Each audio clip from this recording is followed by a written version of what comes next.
The Central Coast Mariners, champions of Australia.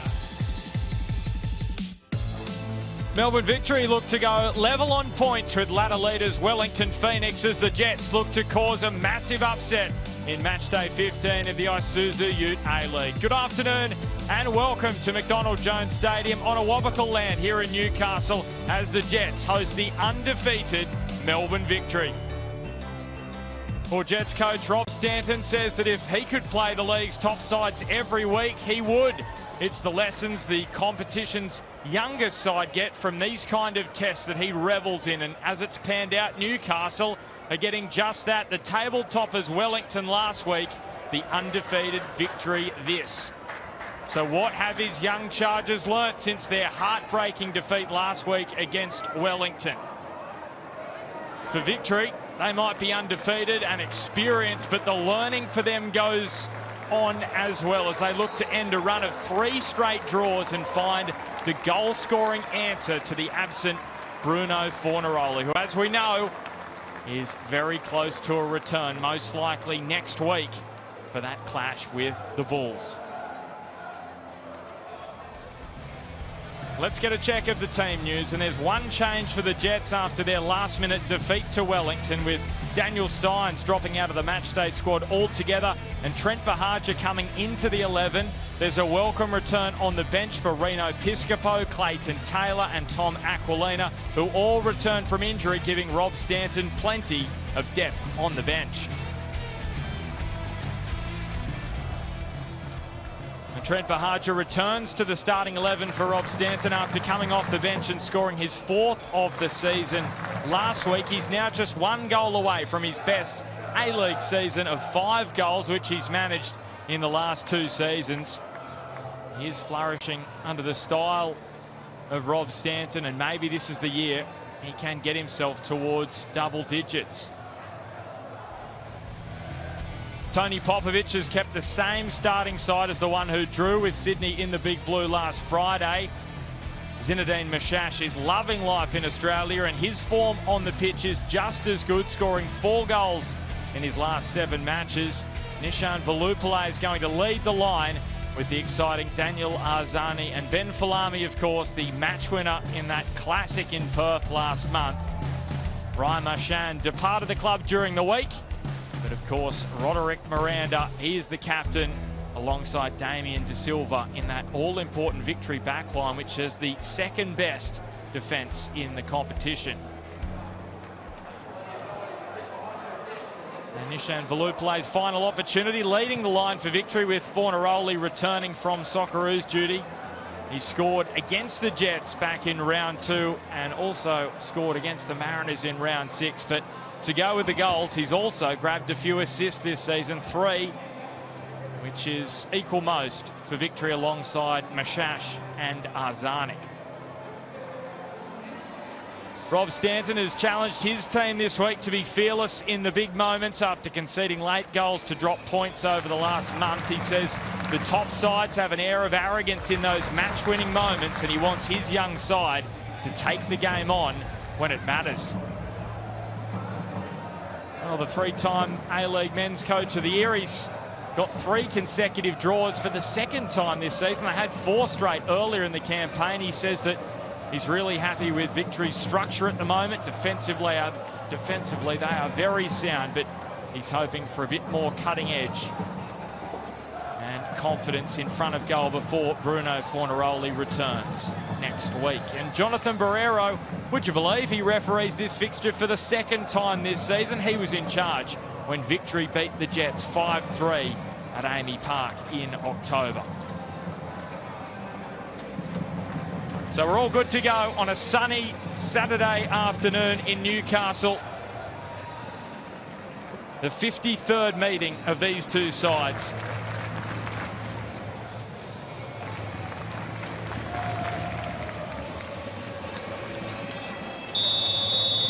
So Victory look to continue their undefeated season at the venue of that 2018 championship triumph as the Jets chase a massive scalp here at home. And it's a very good afternoon to Phil Moss. Mossy, what hope do you give of the Jets causing a stir at home this afternoon? Good afternoon, Ben. What a great afternoon for football in the Hunter. Always good to see Newcastle at home. Tricky place to come, of course. No, I give them plenty of hope. I think they've certainly been improving. And as Rob Stanton pointed out just a couple of weeks ago, it was good to get back onto home turf. Yeah, this the end of a 3-game stretch of home matches. They had that win over Brisbane to start, the defeat last week to Wellington, and then this clash with Victory. But they do have a few still to come because they spent a lot of the start of the season on the road. Mashash taking on Natter and unleashing inside the opening minute. This is a period the Jets have to be careful because remember last week they conceded that early penalty to allow Wellington Phoenix to have the perfect start. That's right. In those 3 games that you mentioned, they've won 2 out of those 3 at home. Wins against Melbourne Victory at this venue have been very rare. Only won in their last 6. Drew 1 and lost 4. So those statistics are there to be broken if you're a Jets player and fan and staff member. Of course, Melbourne Victory will be hell-bent on making sure they get the 3 points. 8 draws. They're doing well this season. Of course, Melbourne Victory under Tony Popovich, and certainly turned things around already from last season. But 8 draws is a lot of draws, and you really want to be up there challenging for the title. They're well placed, of course, but they want to turn those draws into wins the second half of the season. Yeah, and that's a big part of the reason why even if they do win today, they won't be top of the league. And that is because, well, of course, the rule change with the ladder this season. They will have had less wins than Wellington Phoenix, despite being on the same points and having a more superior goal difference. So that is going to result in them level on points, but not at the top of the table, which probably isn't a massive concern at this point of the season. There's still a long way to go, a long amount of time for them to climb up above the Knicks. And just on that stat you mentioned, Mossy, so what's fascinating about this rivalry is that Victory hold the head-to-head 22-20, which when you consider Victory one of the more successful sides in A-League history, up against the Jets, who, of the current sides in the A-League, they have the worst winning percentage. So the fact that these two sides are so tight in their head-to-heads is fascinating. And Newcastle's record here at home against Victory was quite incredible up until that 2018 grand final, where since that win and including it, Victory have won 4 of their last 7 here in Newcastle after just 3 of the first 18 in the history of the A-League. So it was, though that grand final really helped them get over that poor record here at McDonald Jones Stadium. Lucas Moragas looking forward, and it was something Kevin Muscat discussed often about coming to Newcastle, how he didn't enjoy it because he didn't appreciate the atmosphere, and of course that all turned around in that grand final win. Moragas Aided, of course, by, let's call it a glitch in technology on the day, of course. I'm not going to bring that up, Mossy, or I'll be in trouble, okay? I will. But it swings and roundabouts. You know what happened in the grand final in 2008. Mariners fans don't forget that. So that's sport. That is sport. And don't we know that too well after what we went through this morning in the early hours of today? Yeah, it was a tough pill to swallow for all of us Socceroos fans and the Socceroos players and staff, of course. Absolute devastation in the manner in which we've gone out of this Asian Cup, because we gave it a real shake against a top shelf Korea Republic.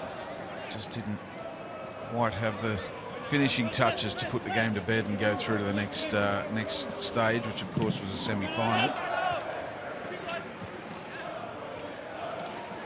You win, you grin. You lose, you learn. And Melbourne Victory, helpfully for them, they'll be probably getting Bruno Fornaroli, provided he's all well after coming off the bench this morning. They'll get him back next week. Going to add to those 13 goals. Valupale leading the line, linking now with Falami. That's Mashash and Arzani making forward runs. Traore.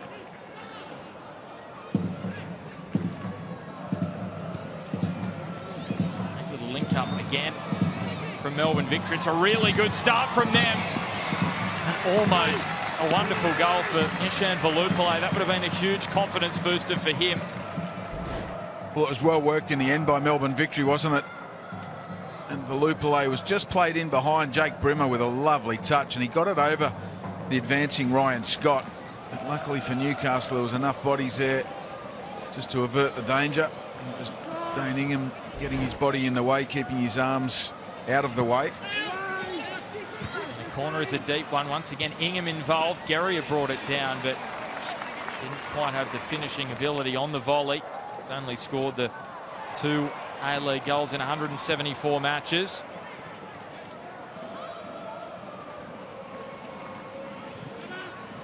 Arzani just drifting in between the lines. So we touched on that result earlier in the season between these two.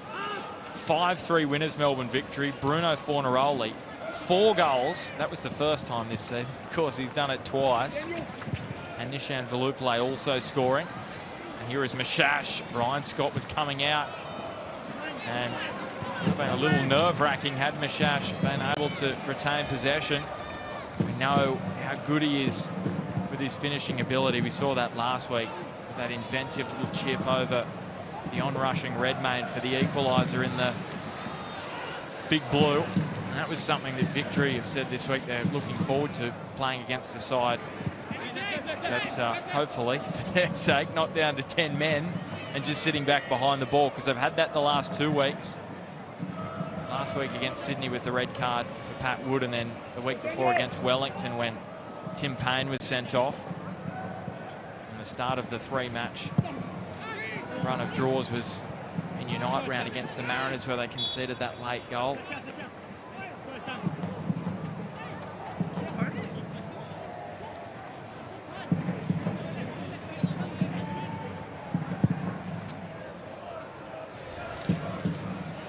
Arzani going to give Lucas Moragas a real test today. Mark Natter as well, looking to bounce back after he's had a good season, but the last few weeks he's had a few moments where he's been reflecting on looking to improve the Olyroos. But what about the way Daniel Arzani brought that down with his first touch? He's just such a great technician, Daniel Arzani. If only he can put everything together as a footballer. That technical ability he has and the vision he has could take him so much further. Look at that. Just killed it with his first touch. He got it into a great area with his second touch to whip in across into an area. Mark Natter had it covered comfortably. I, along with a lot of football fans in Australia, would love to see Daniel Arzani put it all together and go to another level. As I'm sure his coach this season would love to see that as well, because he's a player that can turn those draws into wins in the blink of an eye. Well, it's just all about getting that game time up, isn't it? So another start for him today, certainly helpful in that quest, as Stamatolopoulos has the ball taken off his toes. So 14th start for the season today in the A-League. The last season where he had more starts than that was 2017-18 with Melbourne City, 15 starts in 18 matches. So that tells the story, doesn't it, of the difficulties with injury that he's dealt with during his spell in Europe and trying to get game time, as Moragas wins a corner here for Newcastle off the man we were just speaking about. And just as you did that, Daniel Arzani, I was just about to mention that it is about game time, but it's also about mindset and doing this sort of stuff. It's not just coming to life when the ball's at your feet and you're in the attacking third. It's doing the hard graft, the grunt work that Daniel Arzani's been criticised for maybe shirking in the past, and some of that may be because of the injuries and not getting any momentum. Certainly, if you can put that all together, he's got the ability to go to another level, there's no doubt. So Newcastle with a corner. That's whipped in dangerously, and with the setting sun, that was a challenging moment for Paul Izzo.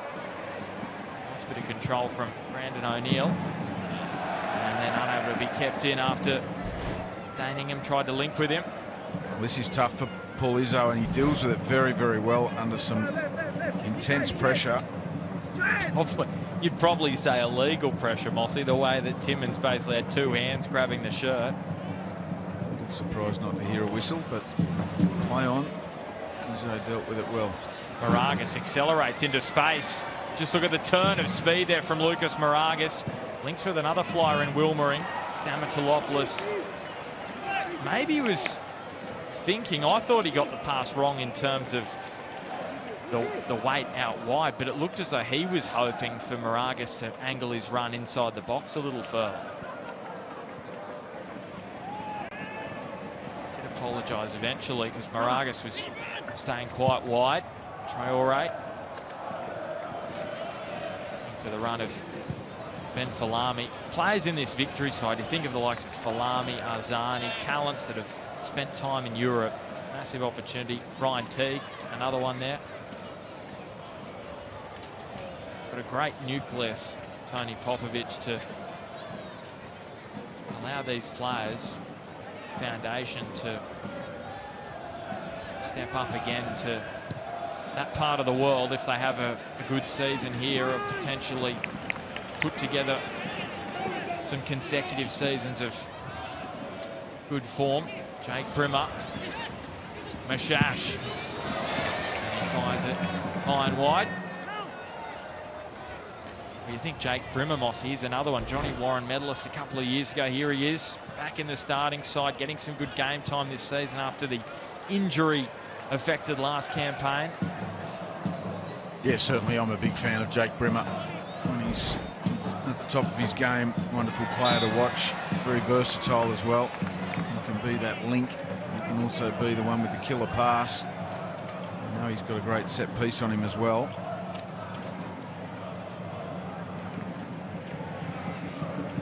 That's why Liverpool had him on their books last decade. Timmins just holding Traore at arm's length.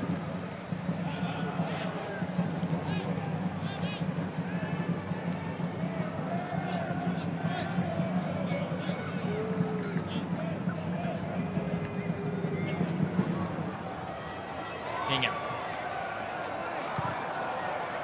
Wilmering just dropped his head there as he just felt there was an opportunity out wide, but the pass never got to him, and now victory.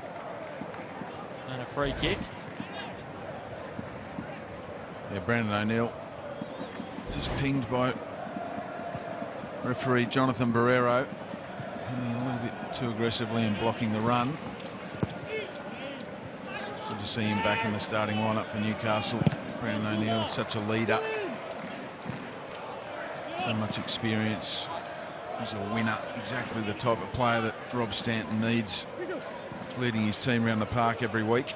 Just opens up here for Melbourne victory. Valupale surges into space. It was a neat little touch there. Mossy saying space out to the left. That was not utilised by Melbourne victory. Yeah, I think he's gone the wrong way here. If you look out to the left-hand side, it was the easier pass. Well, he's probably gone for the expertise of Mashash in front of goal. The percentage pass was out to the left. Arzani, how about that scoop? Bulgaria drives it across. Nada able to angle it away, but opportunity knocks again here for Arzani, who's taking on Wilmering. Showing all his skills here, Daniel Arzani, in these opening minutes in Newcastle. Here's his opposite number now, stretching his legs in Timmins. A few boos ringing around McDonald Jones Stadium. They wanted Callum Timmins to keep forcing the issue, and now they've given it up, the Jets. Frustrated look from O'Neill. And that's when they look their most dangerous, isn't it, Mossy? When the Jets move it forward quickly, utilising that space that they've got up top. Yeah, that's right. It's those transition moments, isn't it? It's when the field is just slightly broken up. They've won possession. I think that's what the fans were having their say about then. They felt that in that moment, Newcastle could have been a little bit more proactive, a little bit more positive, but not for the first time. It's broken down a little bit for Newcastle, just approaching that top third. They haven't quite found their rhythm and their synchronicity.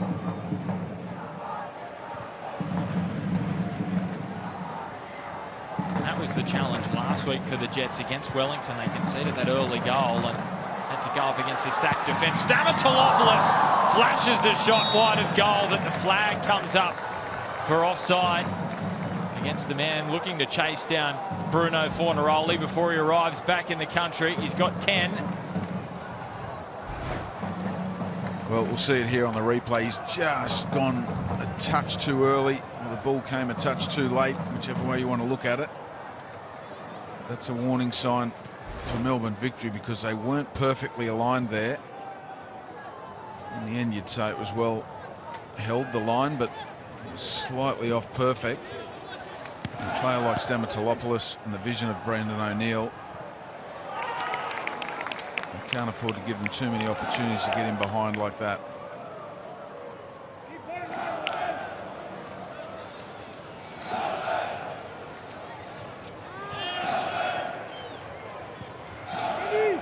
Defensive solidity has been the foundations that Tony Popovic's side have laid this season. 16 goals conceded in 14 matches. The only side to have conceded fewer, Western Sydney Wanderers. They've got the best attack in the competition, 27 goals. That's the thing that's surprising as to the amount of draws. But when you look at the goals, they've come in a glut. 4 against Western Sydney, 5 against Newcastle, 3 against Perth. That's 12 in 3 games. And then across the remainder of the matches, if I get my abacus out, Mossy, you've got 11 matches and 15 goals. So probably explains why they've had a lot of draws. Bahaja, early ball to Stamatolopoulos and De Silva. Safety first, maybe not what Izzo was intending. Now, he's having a discussion with the referee. Did he get a little nudge here, or? No, I think he was claiming maybe the offside from the earlier pass out wide. De Silva, I'm sure he knew what he was doing. I think he may have sprung a little bit of an element of surprise on Paul Izzo then. He didn't look as convinced. So Moragas on the set piece in front of the travelling Victory fans. Credit to them for making the trip up to Newcastle in their numbers. And Moragas is curling this one in very dangerously. Natta was getting up and about right next to Izzo. And he gets a better piece of that header. And Newcastle probably have the lead. Well, it's great delivery from Moragas, first of all. Izzo never looked comfortable coming for that one. He's under pressure again from Timmins. It's a clear strategy from Newcastle with their set pieces to put a blocker in the way of Paul Izzo and not let him get a free run at the ball. Falami now bearing down on the Newcastle goal. It was a real snapshot. It came quickly. Brimmer. Traore. Valupale. Oh, Ryan Scott. That is a world-class save. Down low to his right.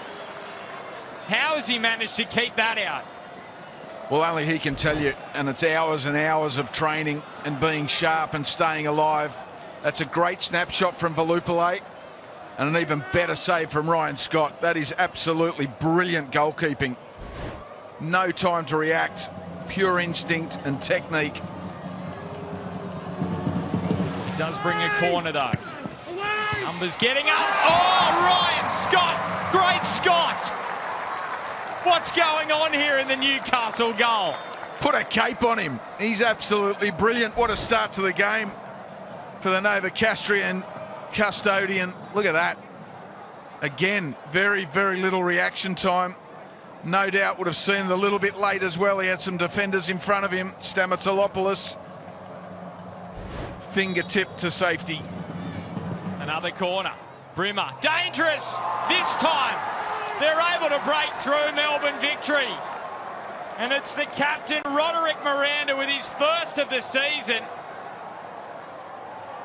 And they had chance after chance in the seconds before. And finally, they've managed to get one through the Newcastle keeper, who is livid.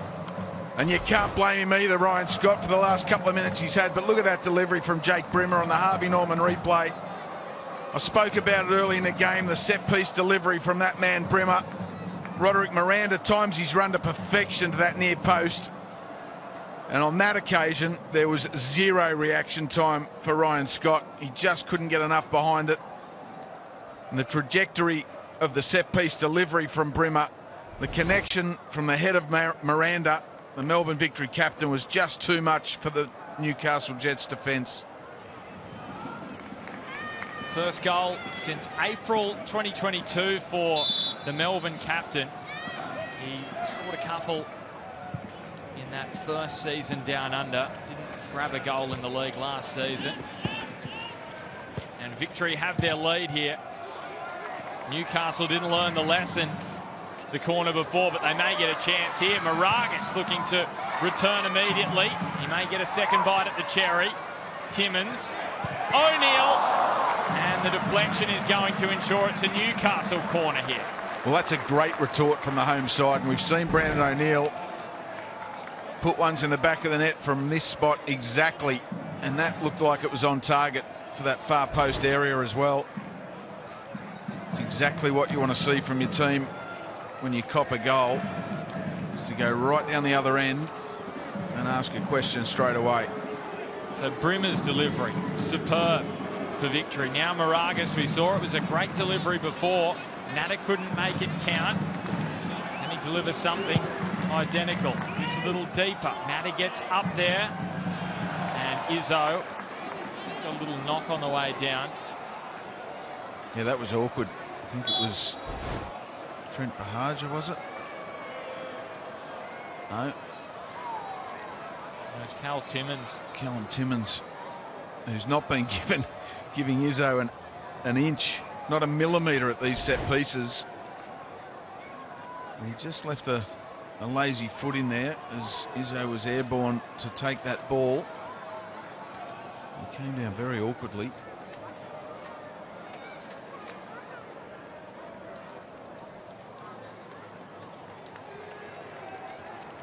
No doubt Newcastle see that as a real avenue to goal. Of course, set piece is crucial in football, but you look at that match back in round 2, the first goal of the match was scored by Mark Natta from the header, from a corner, just like that.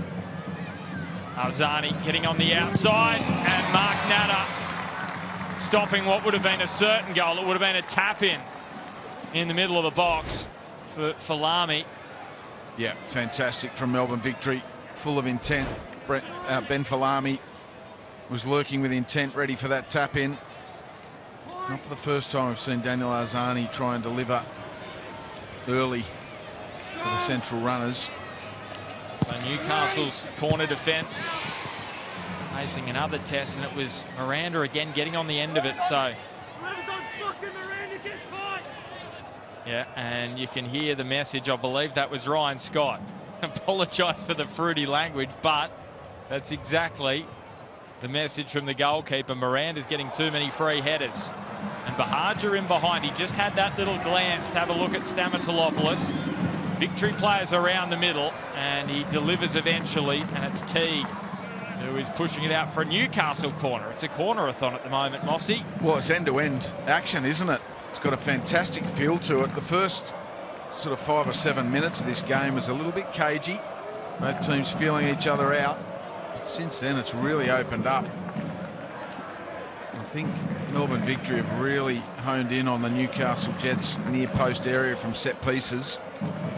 Newcastle, as I said before, really trying to halt Paul Izzo's attack at the ball. See what happens with this one from Moragas. Well, you mentioned Timmins before, Mossy. Just watch at home. Timmins right next to Izzo. Moragas delivering. It's Miranda again, this time with the defensive header. Out to Ingham. Moragas looking to make that forward run, but he hasn't got the pass to match. There's so much analysis that goes on behind the scenes during the week to try and exploit the opposition at set pieces. For and against, of course. Spent many hours in the office at Sydney FC, and I was there with Rob Stanton, analysing opposition set pieces, where we could hurt teams, how we had to defend against the set pieces they deliver.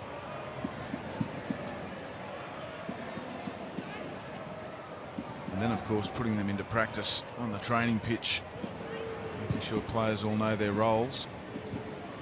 It's a big, big part of the game.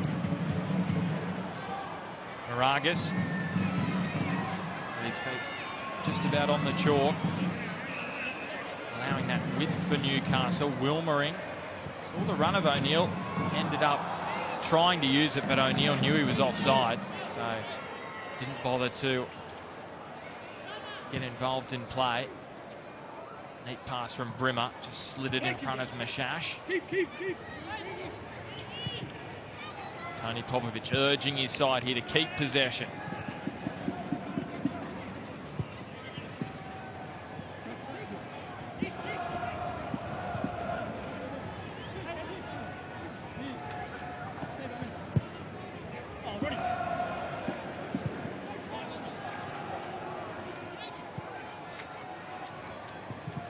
Brimmer. The pass he was after spilled for Stamatolopoulos, and then Wilmering to wait on the pass. That's the issue for Newcastle at the moment, just waiting on some of these key passes into the final third.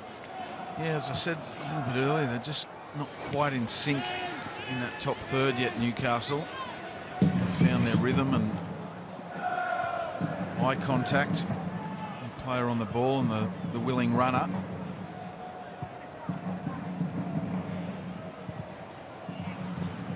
Newcastle have been good in front of goal this season, 24 goals.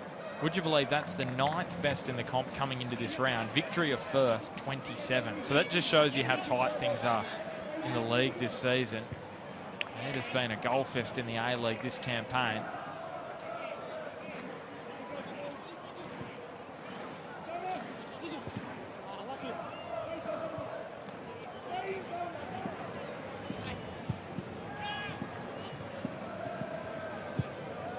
Compare that to last season. Newcastle 30 goals in 26 matches, already 24 in 14 this year. Melbourne Victory 29 goals last season in 26.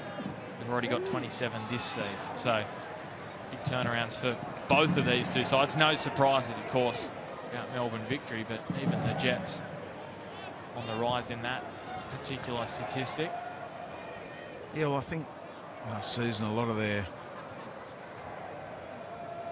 game was around possession. The question is, was it effective possession? I think those stats tell you that it certainly wasn't. Hingham, decent ball. Wilmering. Well, there's appeal for handball here. Wilmering will be furious. He hasn't at least put it on target. That's the underlying verdict to come out of that incident. But Stamatolopoulos believes his side may get another bite at the cherry here. I think there might be a penalty here. VAR are having a look, Mossy. Now, don't open the can of worms, because the worms have already been running around this afternoon in the A-League, down in Hobart. My first instinctive reaction mentally was, this is a penalty. We'll see on the replay here. Well, I think clearly it hits De Silva's arm, and it is away from the body. And he's got a lot of time to react as well, doesn't he? Just gets the skid on the ball, or the pace on the ball, all wrong there. De Silva. I think the players have made the decision, so anything other than a penalty will be a bit of a shock. So Barrero running over. Now, basically Victory. Well, Izzo's come up. I think he's kicked the ball off the spot. Victory players have all basically conceded that's a penalty. The only thing that needs to happen here is Jonathan Barrero. But based on VAR decisions this season, Mossy, you don't know what's going to happen. So we'll wait and see what... Well, the arm's away from the body. The ball has made contact with the arm. It's changed the trajectory of the ball. I don't think there's any other decision than a penalty. Well, you've basically listed all the elements of the handball offence, Mossy.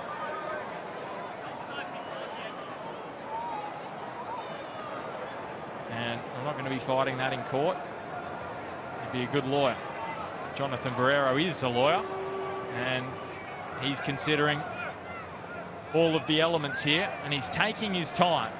Well, sorry, Benny. Let's also go back to the chance here for Wilmering, because at the end of the day, if he puts this in the back of the net, and he should have done a lot better with this than what he did on the back post. then we're not even having this discussion because it's a goal and it's play on. He's having a long look at this, Jonathan Barrero, so it'll be intriguing to see what he does do. What does he do? He does save penalty. It took a while. Chris Griffiths-Jones in the box saying that Damien De Silva did get a handball, which has ensured that he's gone into the book as well, De Silva. And Apostolos Stamatolopoulos is going to step up to try and score his 11th of the season. Paul Izzo, since 2016, he's saved 6 of 24 penalties he's faced in the A-League.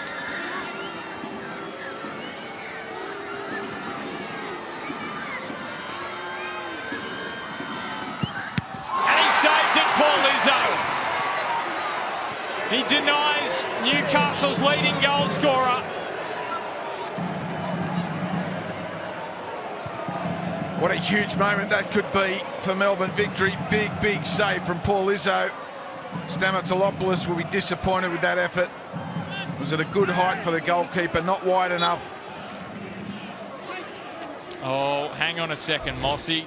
VAR is having a look at encroachment here, and this is from the goalkeeper or someone encroaching. See Jason Guerrier there? He may have encroached. Now, this could be retaken here. Well, does Paul Izzo leave his line before the ball has been struck as well? So it is going to be retaken here, the penalty, because Paul Izzo is off his line. It's another penalty for Newcastle. Well, can you believe this? Yes. Absolute drama here in Newcastle. Paul Izzo couldn't believe it. Here it is. And there it is. He's off the line. Gee whiz. It's one of those where you've seen them retaken, you've seen them not. It's down to the interpretation on the day. So he gets a chance to save again here. Now this is the mental battle here. Stamatolopoulos, does he go the same way? What's Izzo thinking? It's all a mind game here, Mossy. What are you doing if you're the taker? Well, I took a few in my time and I never placed them. I used to think if the keeper gets a hand on it, he's going in the back of the net as well. And he saved it again, Izzo. Well, can you believe it? He's gone the other side, Stamatolopoulos, and Izzo has picked the right way.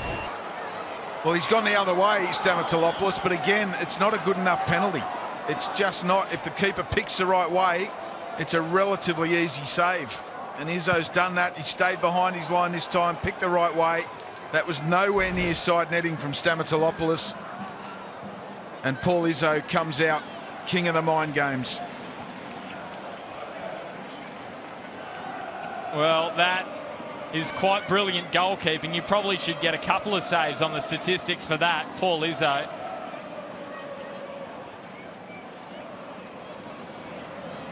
Now Bahaja trying to burst forward. So you just wonder what impact that has on both of these two sides. Victory dodging a massive bullet. Newcastle giving up a golden opportunity to make it 1-1.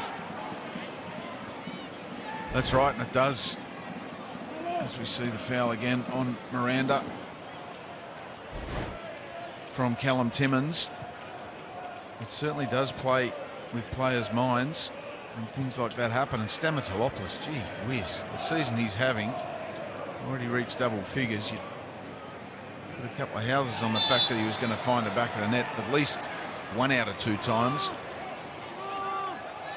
Not to be. Credit to Paul Izzo. So Jake Brimmer earning a set piece. And, well, hang on a second. Victory have taken it quickly. Now, is this going to be allowed? Yep, corner it is. Yeah, so it is a corner. So Brimmer took it quickly. Stamatolopoulos stuck his leg out. Referee says corner, which for Newcastle has been problematic in this match. I remember that famous one Robbie Fowler took for North Queensland Fury back in the day, early and scored. Caused a bit of drama. Now Natter and De Silva, the two centre-backs, having a little bit of a wrestle in the box. they go again. Arzani's corner, whip to the near post. Stamatolopoulos there. Bahaja thumps his boot through it, but only over the sideline. Now Miranda asking the question. He's asking for a penalty. Jonathan Barrero saying that there's nothing doing. Here it was. Oh, gee whiz. Gee whiz. Grimaldi has had a fair chunk of the shirt there. That is risky from Grimaldi. Absolutely. I'm surprised that didn't get a closer look. The VAR gave it the thumbs up. It was all good. The referee's original decision. And Grimaldi has had that ball shut down. And don't get me wrong, Benny, I'm not one of those that wants to see everything pulled up and penalties given out like birthday cards. Neat bit of skill by Dane Ingham in the shadows of the sideline. Now Bahaja. Touch on for Timmins.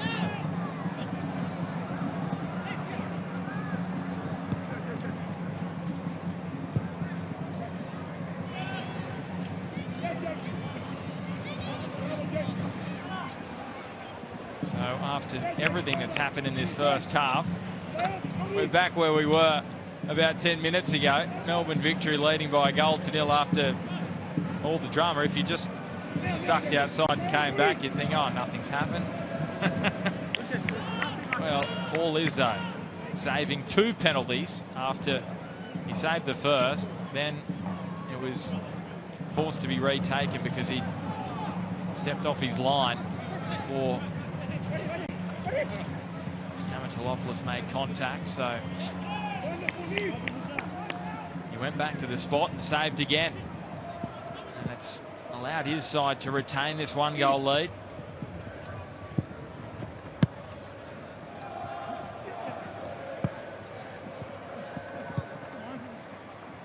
Grimaldi just let it run on. Almost got a little bit tight there for the Newcastle centre back, because Victory, they know this is a big moment here right before half time. It's where they've dominated this season. It's quite an incredible record that they've got in the 15 minutes before half time. Scored 7, conceded just once. It's by far and away the best attack and best defence during this portion of the game. Arzani and Falami on the angle. Referee is going to come back for the set piece, so here's a big opportunity for Melbourne Victory. Gee whiz, when you've got someone like Jake Brimmer in your line-up and you've got a set piece on this spot, and that was good refereeing from Jonathan Barrero. He looked for the advantage. There's a clear foul there. Grimaldi on Daniel Arzani.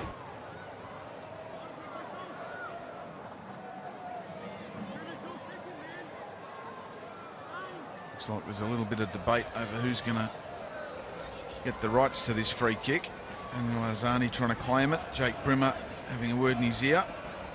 Roderick Miranda, I should say, as the skipper, may pull rank. Well, surely it's got to be Brimmer, doesn't it? Mossy, we've seen what he can do. That magnificent season when he won the Johnny Warren medalist in the 2021-22 campaign. Miranda's still arguing with the referee, and it's Arzani who's going to take it, and Arzani puts it straight over the bar. That'll be worth 2 points in another code, Mossy, but worth nothing here in Newcastle. And an ear bashing, no doubt, because when you argue for the free kick, you've got to at least force a save.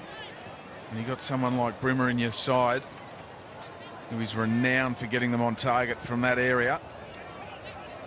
It's great to see Arzani taking responsibility, of course, but you've really got to get something on target.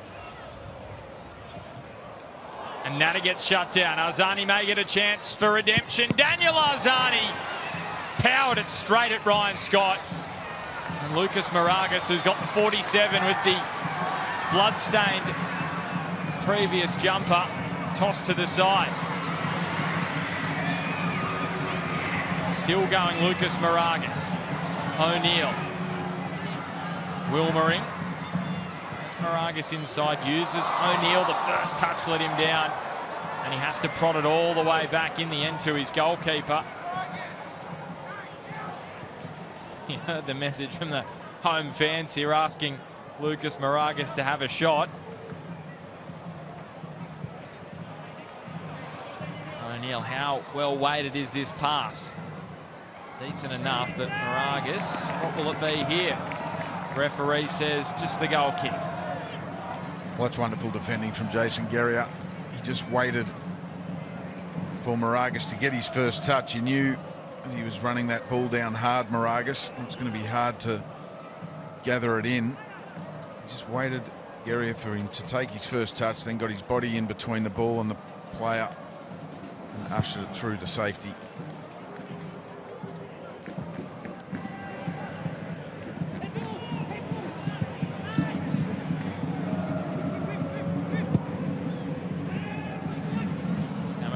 Making that forward run, but well read by Miranda. Guerrier.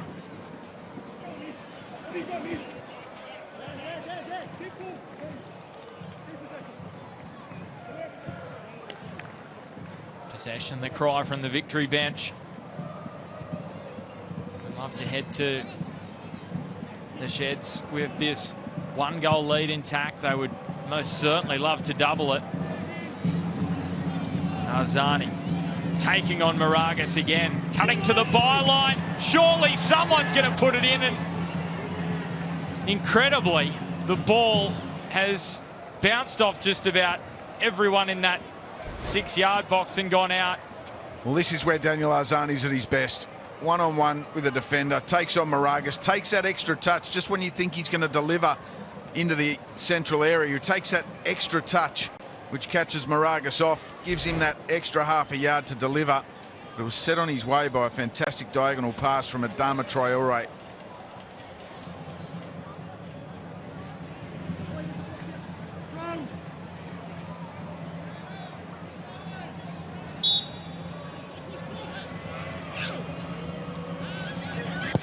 Arzani driving it in low at that near post. And again, Damien De Silva, he is very unhappy with the contact he's receiving in the box.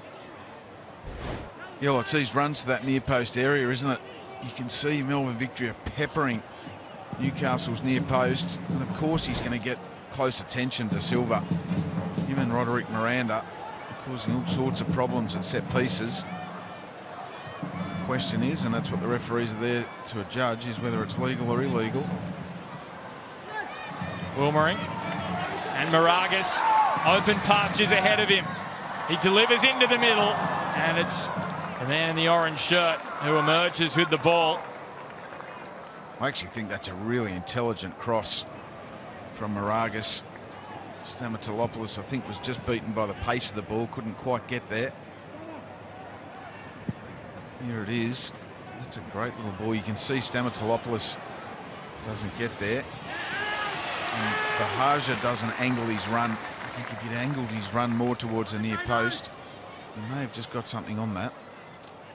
He's created some good opportunities in this first half for Newcastle, Lucas Moragas.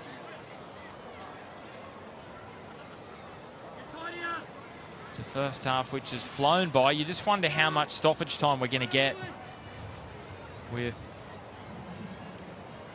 a number of moments out of the game with that VAR check. Valami. And Brimmer decides to shoot from range. And here's Moragas again.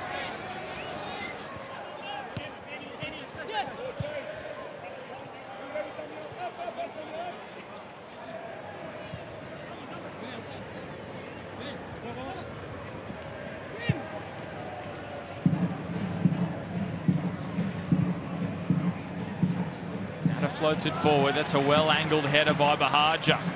Looks up, sees Stamatolopoulos, and it does get there. Stamatolopoulos, does he take down Miranda? Referee says he did. And he's going to allow the advantage for Melbourne Victory. Really good defending from Miranda. Had he committed himself too early there, I think Stamatolopoulos, even though it was a heavy touch, and here's the ball in from Moragas. That's a heavy touch from Stamatolopoulos. He's capable of better in a tight area. All said and done, we know he's more capable, bringing that down onto his foot for a snapshot. Miranda did very well there. So 3 minutes of additional time. Rosas' delivery, not well dealt with by De Silva, and the flag's up anyway. Just thinking, Mossy, Costa Rosas, player of the match last week, barely mentioned his name in this first half. That's right. I think it's been all Brandon O'Neill from a Newcastle midfield point of view. Credit also to Melbourne Victory and the way they've approached this first half.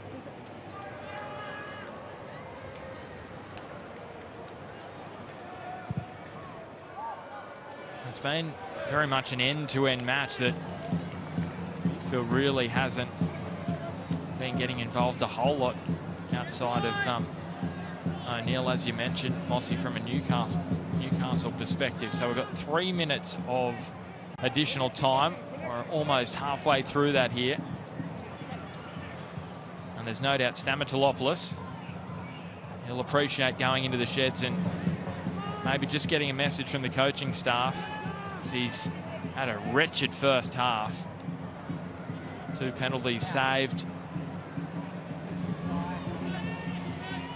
Well, I mentioned in the pre-game about his leadership, Stamatolopoulos. I've been really impressed with it, and this is when your real leadership capabilities get tested, when things aren't going your way. In this first half, clearly with the 2 penalties and then that heavy touch on that opportunity that we just saw a couple of minutes ago.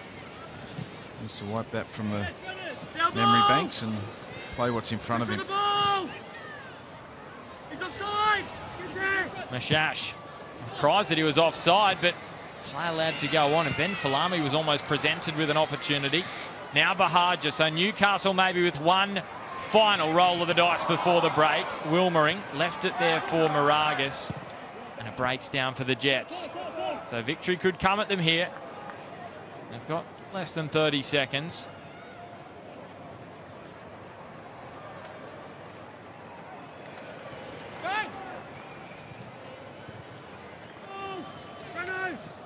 Narzani. Well, we'd love more of the same in the second half. It's been a terrific watch this first half in Newcastle. Well, there's no reason to suggest we won't get it. It'll be cooler in the second half as well, but that's a wonderful first half of football. So half-time in Newcastle. Paul Izzo denying Apostolos Stamatolopoulos not once but twice from the penalty spot after his first penalty had to be retaken. But it's the Melbourne Victory captain whose goal is the difference between the two sides at half-time. Roderick Miranda scoring from a corner. His first goal of the season, his first goal in this competition in almost 2 years. And at half-time in Newcastle, it's the Jets 0, Victory 1. And Melbourne Victory looking good to continue this undefeated streak to start the season. And they have this advantage against the Jets. We'll be back with the halftime show coming up right after the break. It's Victory leading Newcastle by a goal to 0.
Welcome back to McDonald Jones Stadium, where it was a drama-filled first half in Newcastle. Melbourne Victory had plenty of opportunities. Ryan Scott produced some magnificent saves, but in the end, the dam wall did finally burst.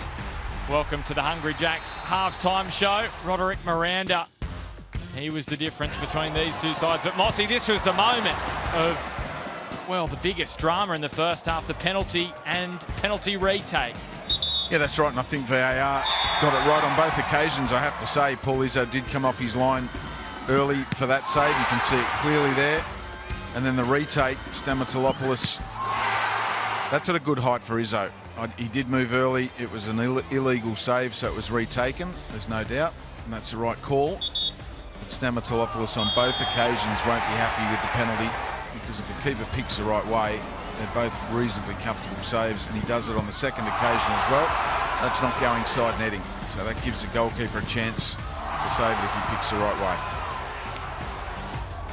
And you could tell the frustration from Newcastle's leading goal scorer. Possession fairly even, but Victory having the glut of opportunities on the Newcastle goal. Yeah, that's right, and if not for Ryan Scott, and we'll see some highlights, I'm sure, during this halftime show, the scoreline could well have blown out, because Melbourne Victory have been peppering. Ryan Scott has been fantastic in the first half, and there really wasn't anything he could have done about the goal. Well, let's have a look back at the Harvey Norman highlights from that first half. And the opening goal came the way of Roderick Miranda, and it came after a passage of great chances from this kind of situation. Yeah, that's right. Just before the goal, Ryan Scott had pulled off two absolutely world-class saves. But Melbourne Victory have really been peppering the Newcastle near post at these set pieces, and it's been Miranda and De Silva who have been causing the problems. And, of course, the set-piece delivery of Jake Brimmer and Daniel Arzani from the other side have been put into good areas. And this is Roderick Miranda's message to Ryan Scott after scoring that header. Fingers in the ears, and blew him a kiss as well, Mossy. Well, we can only hope that Newcastle might get the 3 points and see what Ryan Scott's retort may be at full time. Well, Paramount Plus Player Index, Ryan Scott is leading the way. His mate Roderick Miranda is third on the list. Jake Brimmer, he's been excellent, as well as has Paul Izzo. Yeah, that's right. I think that list is pretty good for the top five from the first half. Traore has been marauding down the left-hand side for Melbourne Victory. I think probably the only surprise maybe is that Moragas doesn't make the top five. He's been very good for Newcastle down their left-hand side as well. Mossy, Ryan Scott, excellent in the first half for Newcastle. What were you most impressed about his work? Oh, reflex, technique, awareness, brilliant saves, and that one there, I mean, that was point blank. Very little reaction time, as we saw just down to his right-hand side as well before that. But the last thing he needed, because those two saves came in quick succession, the last thing he deserved was a ball in the back of his net a split second later from the set piece. And Roderick Miranda giving it to him as well. So we are looking forward to seeing that little battle ensue in the second half. But, of course, yes, Mossy, we watched that tough defeat for the Socceroos this morning up against Korea Republic. Let's get the thoughts of our men on the ground, Simon Hill and Andy Harper. Well, heartbreak in the end for the Socceroos at the Al Janoub. South Korea winning by 2-1. Andy Harper, your assessment not only of the Socceroos' performance against the Koreans, but the tournament as a whole. I mean, there's a lot to discuss. I just think that it's the context of the loss, the circumstances of the loss, which makes it so hard for the players and the fans, I'm sure, to accept, because the Socceroos were so close and fought so hard. And in a lot of ways tonight just played so well. It was clearly their best performance, and it had to be against a very good Korean Republic team of the tournament. So, but you sit back, and when the dust settles, it wasn't an impressive group stage football-wise, but they finished top of the group, so everything that was asked for was achieved then. And coming into the tournament, is a quarter-final exit good enough? Well, you'd think when the draw's constructed, no. But then with the way the results fell, and we end up with this giant hurdle in the quarter-final, I don't think you can say it's been a failure. Then there are the moments in the game, and the big question for me now, which I'd be fascinated to hear some feedback and also get your views, is quite how physically the Korea Republic were able to do what they were doing, and quite how we weren't able to lay a glove on them in that department is something that really fascinates me. But overall, hugely disappointing because they were so close. Otherwise, quite clearly the better team got through. Hugely impressed by the Koreans, in particular, of course, Son Heung-min, who we know a lot about. Can they now go on and win this competition, do you think? Well, I think that, tantalisingly, they get a rematch with Jordan, their group opponents. That took them to 2-2. They get them in the semi-final. You'd think rested, and with the emotion of this and the energy behind this and the leadership of Son. He had to pick his teammates up in 2015 when they lost in the final against Australia, and that quite clearly he's trying to make amends for that. And he is a champion player, as we saw tonight. You would expect, in normal circumstances, that they'll be too good for Jordan. With no disrespect to the Jordanian players who've been mighty so far, but they shouldn't be good enough to get through the semi-final, and then we'll see who comes through on the other side of the draw. Maybe for the Korea Republic, finally, the 1960 championship will be revisited. It wasn't to be for Australia, but they put in a good shift tonight, but that is football, and at the end of it all, it is the Korean Republic who go through to the last 4. So don't forget, tonight the quarterfinals in the AFC Asian Cup continue. Iran taking on Japan. And then, of course, the semi-finals. Don't miss them on Paramount Plus and 10 coming up next week. Qatar and Uzbekistan, the final quarterfinal to decide the last 4 in this year's 2023 AFC Asian Cup. Thanks for your company on the Hungry Jacks halftime show. Don't forget, the final match tonight in the A-League is, of course, Adelaide United and the Central Coast Mariners. 7:45 kickoff, that one. Don't miss it, but we've got the second half on the way from Newcastle. It's Victory leading the Jets 1-0. Second half next. It's the ball in behind for Halloran and Ibasuki. Here's Ibasuki again. That's a great turn and a great finish. Ibasuki, great header. It's a hat-trick for the man they call hero. Torres still goes one way, then the other, and scores! Torres, he doesn't need Jing Reese for the moment. Torres! That's another goal for the flying Colombian.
Well, the Newcastle fans might not be ahead on the scoreboard, but they're certainly loving a beautiful evening here. A Saturday night in the Hunter.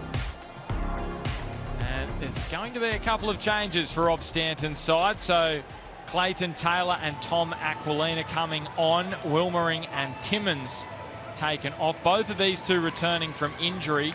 Aquilina last played in round 11 against MacArthur when he suffered a cork, and Clayton Taylor suffered a cork against Sydney in round 13. So both important inclusions for the Newcastle Jets, and you'll remember Clayton Taylor scored a double at Amy Park against Victory back in round 2, and probably should have had a hat-trick with that goal incorrectly ruled out in the second half. The man whose goal counts in this one, Roderick Miranda. The difference between the sides at the moment, but based on the chances we saw in the first half, there's so much to like about this second 45 minutes in Newcastle.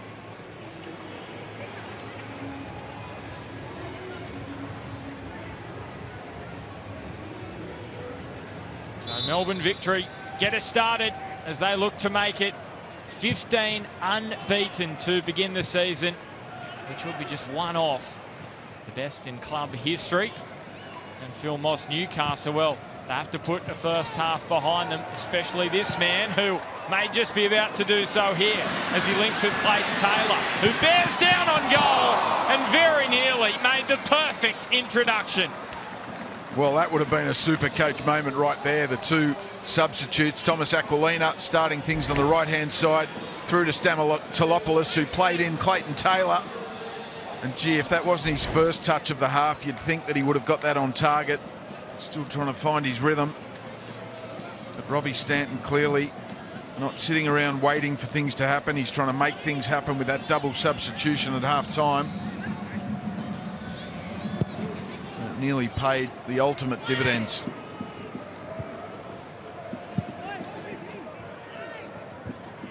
Lots of firepower on the bench today for Newcastle with those returning flyers in Taylor and Aquilina, but also Goodwin on there with Tiscapo.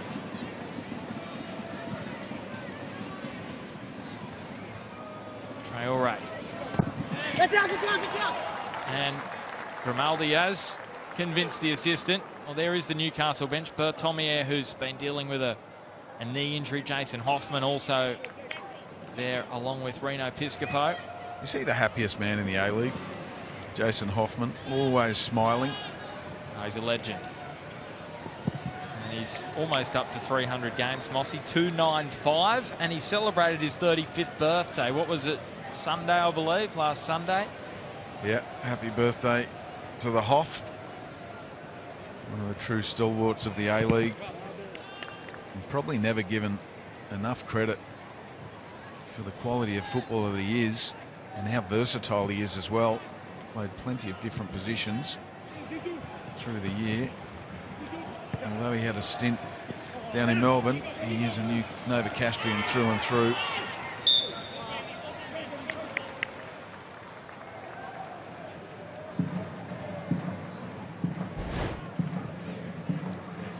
And Falami just, he tried to grab Dane Ingham a number of times, didn't quite get him in the end, but it was enough to force Jonathan Barrero to blow the free kick.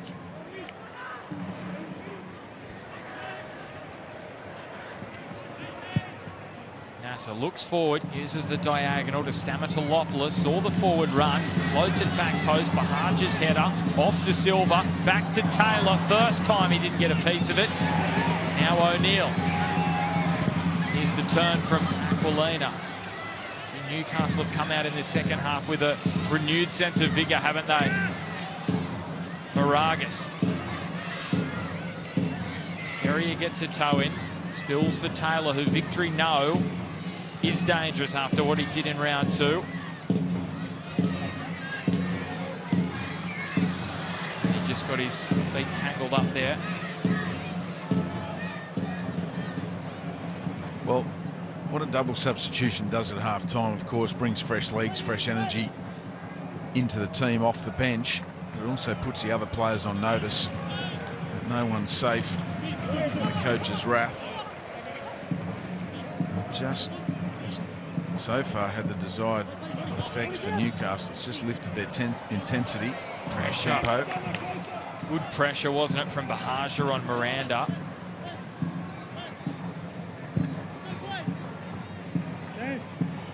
And that's the thing, Mossy. Victory come out of that first half thinking, yeah, we've dominated chances. We probably should have scored 2 or 3. They haven't. Now Newcastle have come out in the second half, really testing them out here.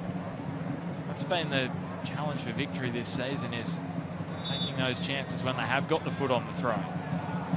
Yeah, absolutely. And it speaks to that number of draws we were talking about earlier.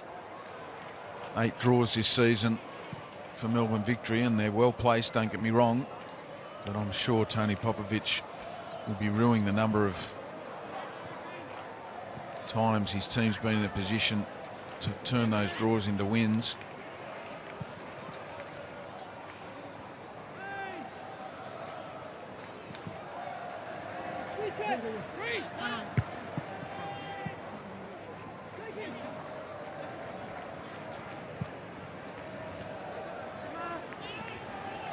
Arzani. Still Daniel Arzani taking on Moragas all the way, and Moragas did well enough. Does concede the corner. Well, he had to be at the top of his defensive game there. Moragas does really well, because Daniel Arzani, when he's in those positions, that little drop of the shoulder, swerve of the hips, explosion off the mark, so dangerous. And speaking of dangerous, Victory have been just that from corner kicks. But it's Stamatolopoulos cutting it off at the near post.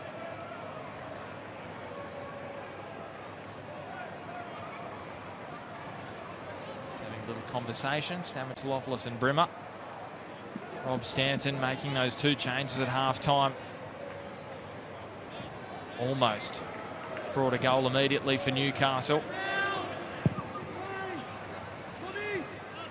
Cross behind for Lamy. Traore. Teague, and now Brimmer. Slips it into Valupale. And he's just dinking it straight into the waiting arms of Ryan Scott. Based on his form that he's shown this afternoon, not going to have any issues with that.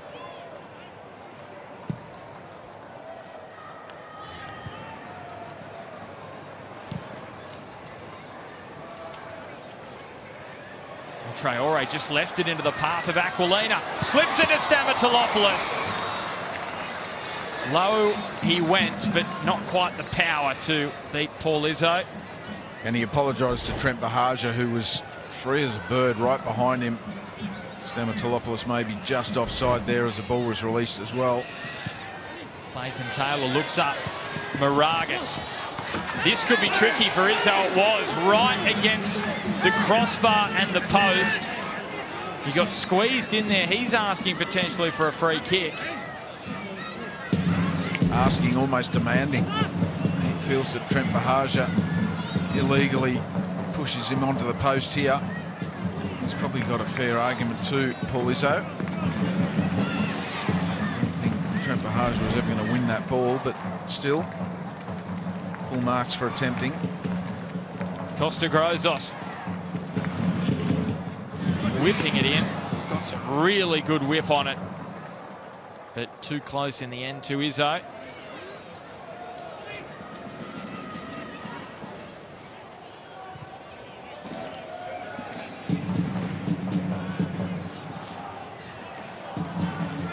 O'Neill getting in front of Mashash, and that's expertly done. Yeah, well done by the Newcastle skipper. Brendan O'Neill showing his experience to get his body in the way, draw the foul. He knows how dangerous Mashash is in those situations. Didn't want to give him a sniff. No easy feat, is it? Trying to out-muscle Zizou. Got a wonderful start to life down under, and I'm told that he just loves the atmosphere around the Victory changing room after coming from Europe, where it's very much dog eat dog. fitting in nicely. A man who's been on the books of the likes of Napoli.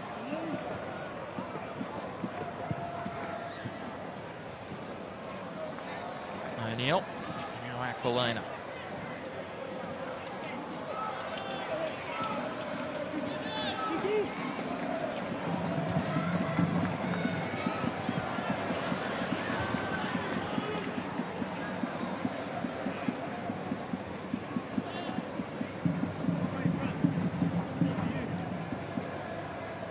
Interesting, those substitutions at half-time too from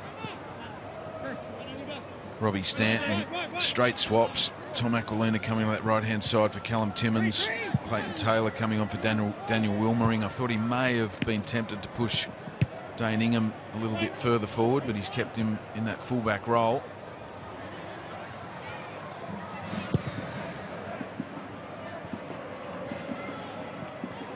Brozos and O'Neill. Moragas, Clayton Taylor getting on the outside of Guerrier and driving into the box. A little slip. It favours Aquilina. Ingham. The less said about that strike, the better, I think, for Dane as well. Well, I was just thinking maybe that's why Robbie Stanton left him at fullback, but that's not giving Dane Ingham enough credit. He just got that one all wrong. Still some good play down the left-hand side. Clayton Taylor, hasn't he made an impact since he's come on at half-time? Keeps asking questions every time he receives the ball.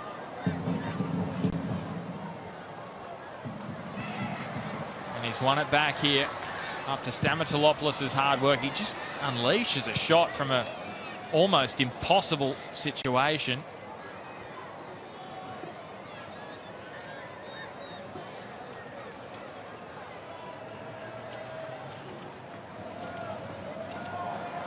Brozos driving forward. Rimmer kept him under check for that moment. And now Taylor attacking the ball, cutting it back. It's going to bobble into the path of Aquilina, so the two subs combining. Aquilina trying to find a teammate. Now Grimaldi. Well, Clayton Taylor nearly made something happen because he was positive. He attacked the ball. He didn't wait for it to bounce and then come down. He took the ball on the bounce, which was fantastic work from him. There you can see him there attacking the ball, then keeping it in play. That is a tip for all young players. Attack the ball at all costs.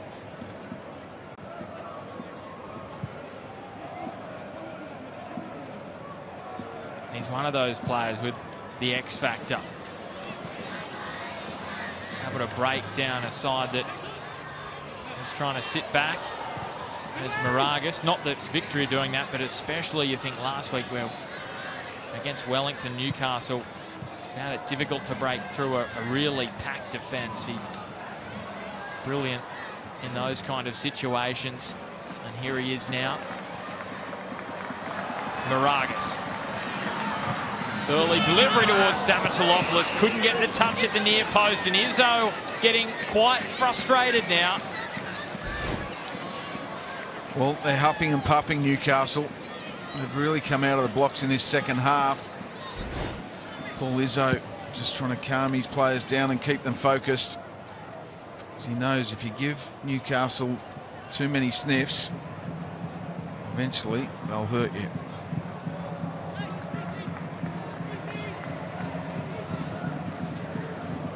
Vargas.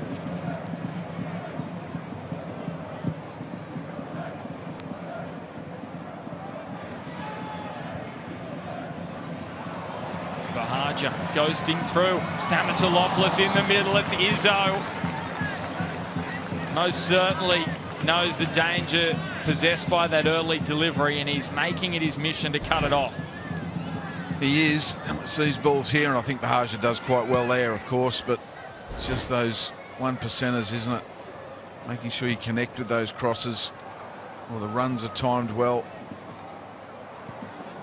This could be an opening because Grimaldi has just made a little bit of a meal of that situation. Arzani couldn't link with Mashash. You've got to credit Brozos. A good intervention in a key moment there. And of course, It's just a snapshot of the problem that's in front of Newcastle. If they don't get themselves back on the score sheet, if they don't turn these good moments in the top third into a goal, Melbourne Victory are always just an Arzani pass or a Brimmer pass or a Mashash piece of magic away from turning 1-0 into 2-0. And then you'd imagine it'd be a really, really big hill to climb. Taylor slips it in for Moragas. Drives to the byline, cuts it back towards Stamatolopoulos. Who did it come out off last? Or did De Silva keep it in? Well, it's going to be a goal kick. And I tend to agree with that decision. At first glance, I think it was off Stamatolopoulos last. Miranda just gets the first touch. Good officiating.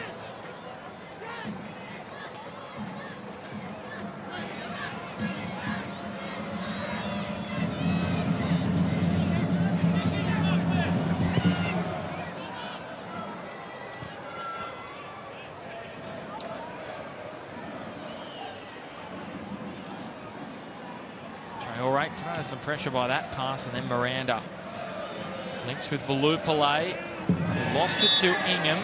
Referee giving Newcastle a set piece.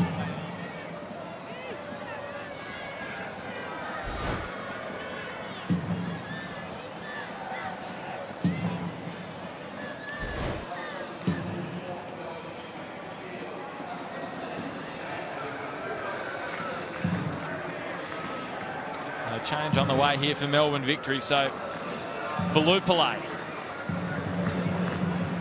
leaving the park. Chris Economides coming on, who has had opportunities leading the line for Melbourne Victory. Valupale's got the chance the last couple of matches. And Salim Khalifi, his second appearance in navy blue, replacing Ben Falami, playing higher up the pitch than what we saw at Perth Glory.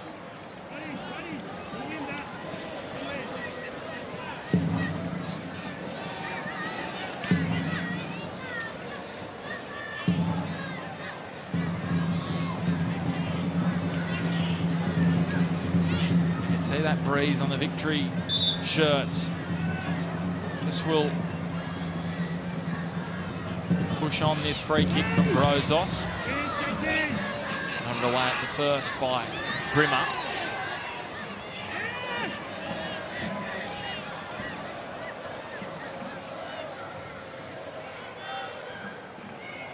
Brozos, oh, he left it behind, and that was thanks to Arzani.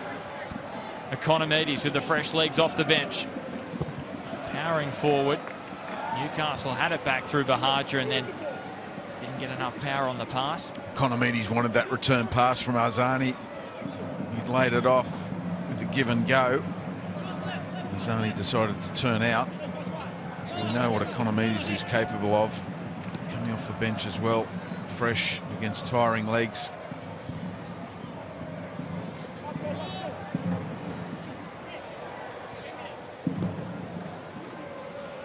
Arzani able to keep that pass inside was Mashash, slipping it for Arzani and just couldn't get the cushion on the touch, or there was more danger on the way. Yeah, I think there might have been a slight deflection of the Newcastle foot there. You see Mashash go inside. Might have been a slight touch off Grimaldi.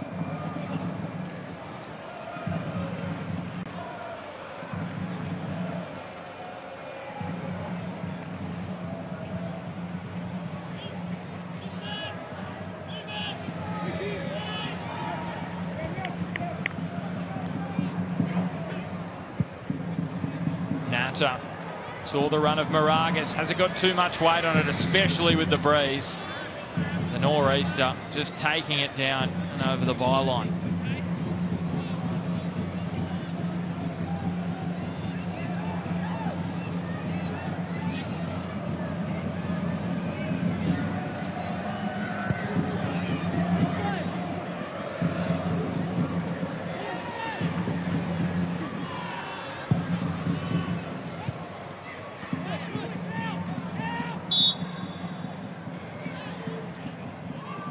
This is a concern for Newcastle. Clayton Taylor has just come back onto the field, returning from a cork. Oh, is that a hyperextension? Oh, that looks like hyperextension. They can be very, very nasty.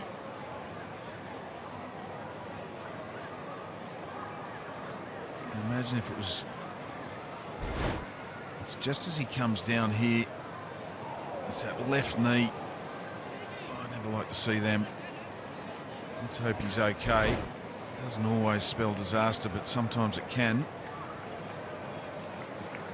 So he's going to go through the knee tests here as we have a look at the live ladder. So a 1-0 win for Melbourne Victory sends them back level on points with Wellington Phoenix, but as Wellington have one more win, that sits them in second. Newcastle, though, just drifting a little bit, 5 points outside the top 6, and that's with one more game than Melbourne City.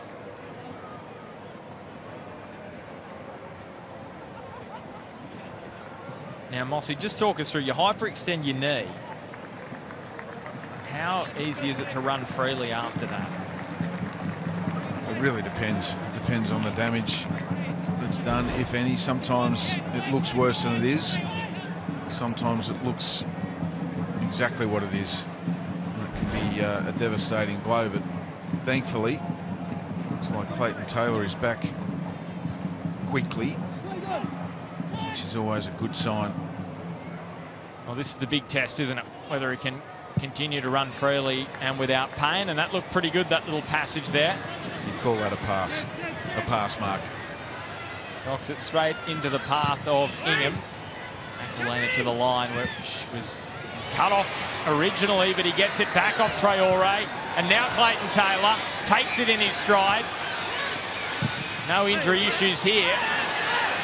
Melbourne Victory keeping it in with Traore. The crowd unimpressed with the contact, but Jonathan Barrero not worrying about that at all.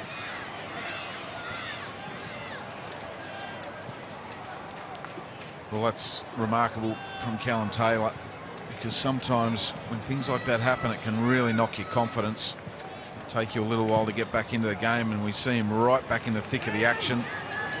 He's twisting, he's turning, he's changing direction, exploding off the mark and delivering quality passes as well. Well, there's the fitness test.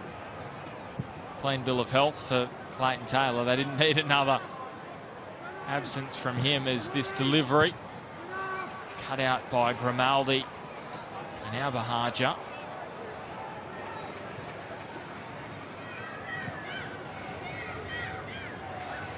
I have to say, young Grimaldi has impressed me. I did their game last week against Brisbane. He was good in that game.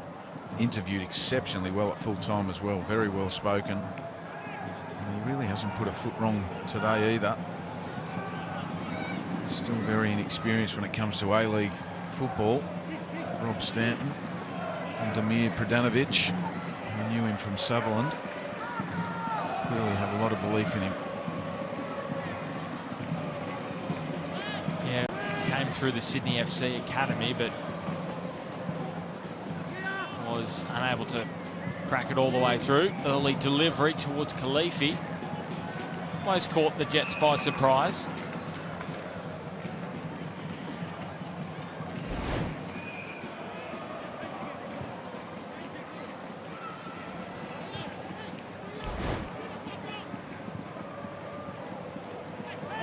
Clayton Taylor earns the whistle.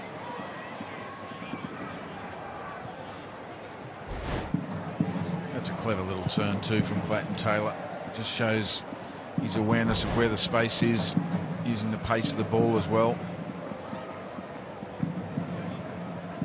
He is signed at Newcastle until 2025, but there's been talk that there's some interest from Europe. Rob Stanton said he thinks it's in his best interest to stay in the A-League for at least another season, getting that game time.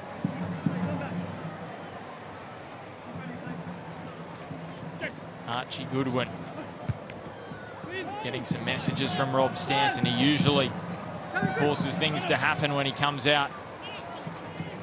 Well, Rob Stanton works with Clayton Taylor every day, and I know for a fact that Rob Stanton has the players' best interest at heart. He's not the type of coach to try and keep someone from chasing their dream in Europe if he thinks they're ready.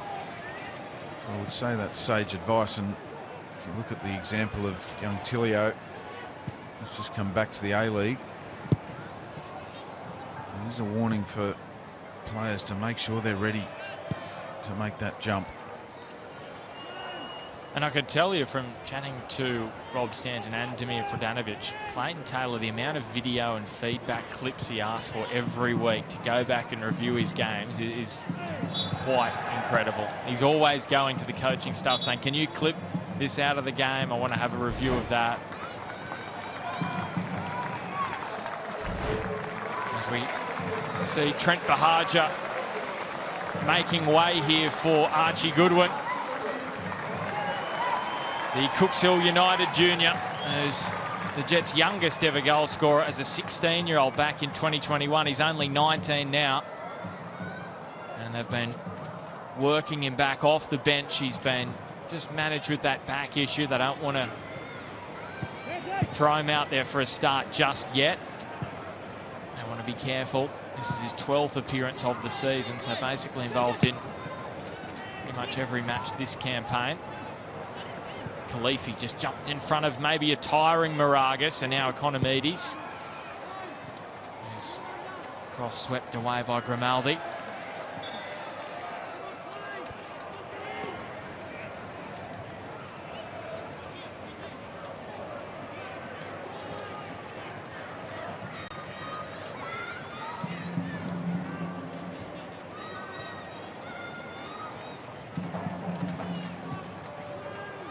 His delivery, it got awkward for Newcastle. Not sure how much communication was going on in there, but they get away with it.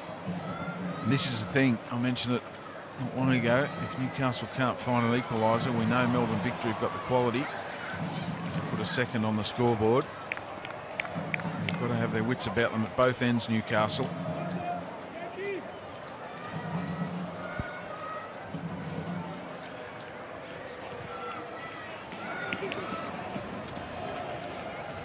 It's a similar kind of story for the Jets, as was the case last week. It took them until the 80th minute to find that equaliser against Wellington. They had a lot of chances in that second half after Wellington's first half goal. Now Victory looking for a goal that would kill this game off, because it's been a problem for them this season, leading in this kind of position and then giving up a late goal to draw the game.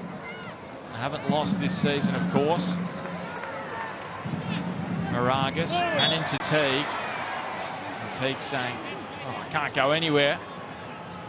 But to your point, Benny, Newcastle need to exploit this statistic that Melbourne Victory have next to their name, and that's 6 1-all draws. That's the most since Brisbane had 7 1-all draws in the 2016-17 season. Ingham's delivery to Silva, cuts it off. Again, the flag comes up for offside. And it's in the back of their heads, isn't it? Think about that clash with Wellington, conceded the late goal. Sydney last week, they scored the equaliser early on. We just see Dane Ingham caught offside, but the week before, same deal against the Mariners and against Perth in that 3-2 win. Perth would have thought they had grabbed a share of the points late on, and then Ben Falami scored that winner even deeper into stoppage time.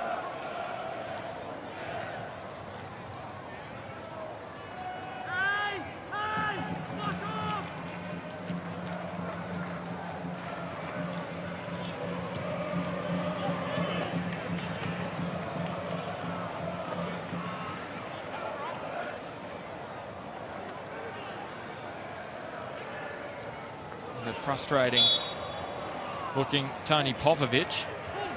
You work out what his son happy about. Has it got to do with the assistant referee that putting the flag up or something? How often have you seen Popper happy? I'll put it to you like that. Well, sometimes he has a face like that. That's is that happy, is it? No, that's in game. That's game face. Coaching mode. Trying to find ways to help his team secure these 3 points.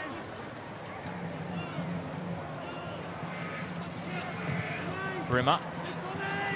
And couldn't be what was the second man on that occasion. It's been an issue for both sides in this second half.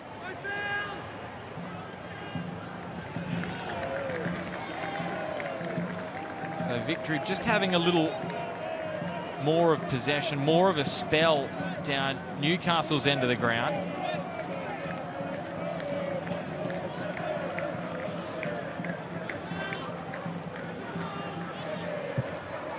Teague.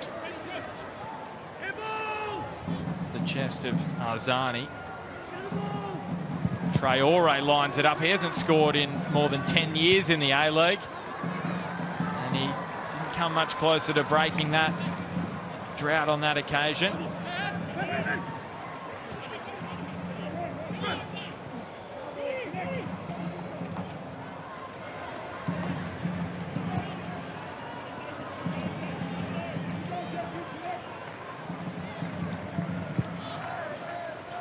So the final 15 minutes upon us here in the Hunter. Melbourne Victory chasing equal top spot on points with Wellington Phoenix. And a 15-match unbeaten run to start the season. Sydney with the best mark at 19. So they would continue that run. Melbourne Victory. Grozos driving forward. Had a big say in that equaliser last week for Newcastle. Lays it off to O'Neill. And now Moragas. Moragas is shooting.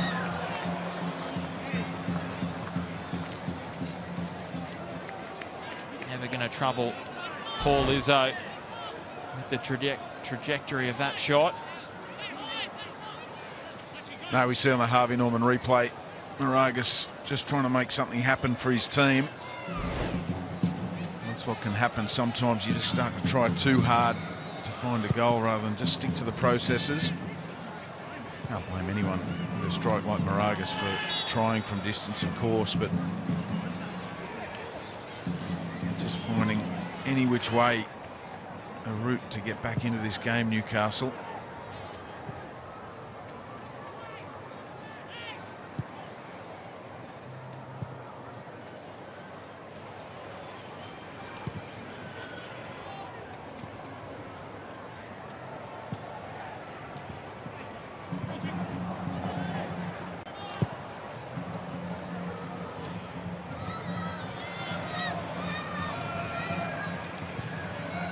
Grimaldi sliding out in front of Ingham, who did well to get there and earn the corner. Well, that's a great effort from Dane Ingham, especially considering got the breeze strongly behind their back. That ball was getting taken over the byline. This was that contact a moment ago. Clayton Taylor collected by Khalifi.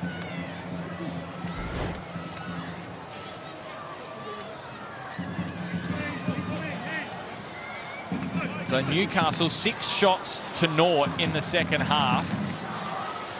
Can they make the pressure pay on Melbourne Victory? Moragas under the head of Mashash. Up goes O'Neill. Miranda with the hands behind the back with the clearance away. He wasn't taking any chances. Aquilina wants to fizz it across. From the deflection. Up into the chin of Aquilina. Now Khalifi finds Mashash. Chris Economides. He's done brilliantly there to win a corner from that kind of situation. Well, it was great play all round from Melbourne Victory. Firstly, Khalifi to win the ball, play it to Mashash. Mashash rolls it down the line for Economides to then show his intelligence to work a corner for his side. This is where game management really just starts to trickle into the strategy. 12 minutes plus injury time remaining.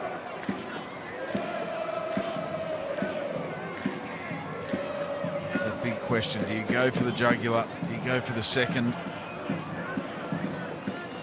point you start protecting your lead. Brimmer, away swing up to Silva, may have got a brush just off the hair. That's what the Newcastle Jets players are saying, and that's what the referee agrees.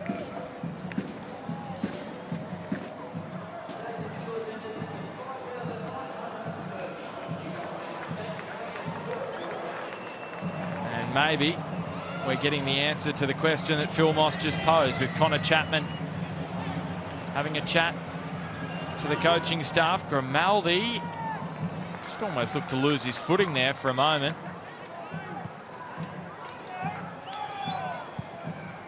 And Stefan Negro as well, Mossy. So they're doubling down Melbourne Victory. Negro and Chapman, both defensive players. As Grimaldi looks for Moragas. He sees the run of Taylor. Taylor towards Goodwin, but could only find De Silva. And this should allow Victory to make the change. It was an interesting ball from Taylor. It didn't look like it had any conviction behind it. It's a wonderful switch of play from Grimaldi, and that's the sort of confidence I'm talking about from the young stopper.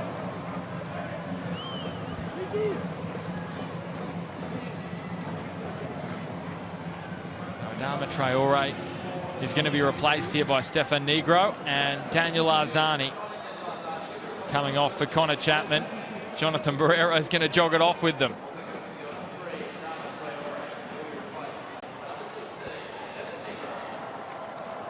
Well, sorry, Benny, I think Daniel Arzani can be very pleased, and that man there, Adama Traore, can be very pleased with the shifts that they've given their team this afternoon. Arzani's looked dangerous every time he's touched the ball in the top third. He's just getting back to that kind of quality we saw from him when he stepped up with that opportunity at the World Cup. And Stefan Negro, just 7th appearance for him this season. It's 2 starts, so used when required off the bench by Tony Popovic this season. There's some attacking arsenal on the bench for Lupale Falami.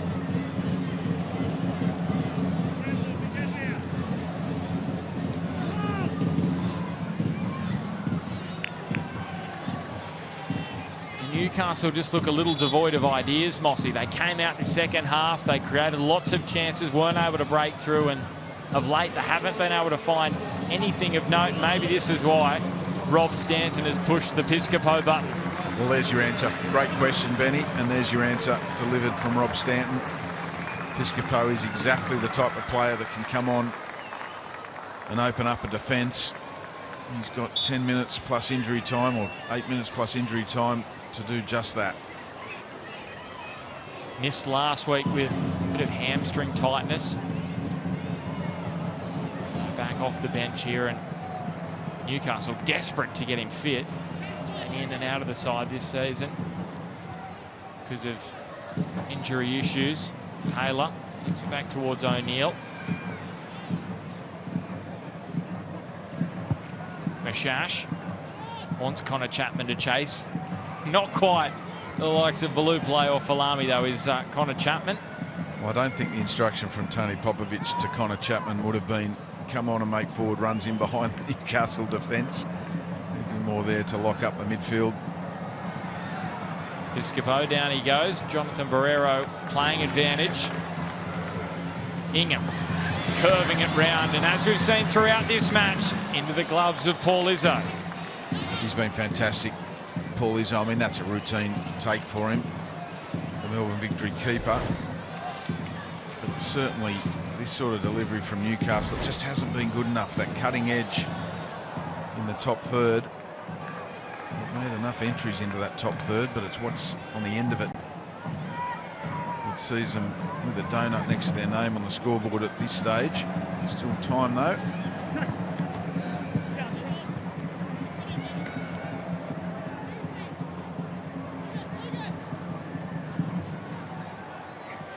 I think you can look at both keepers really.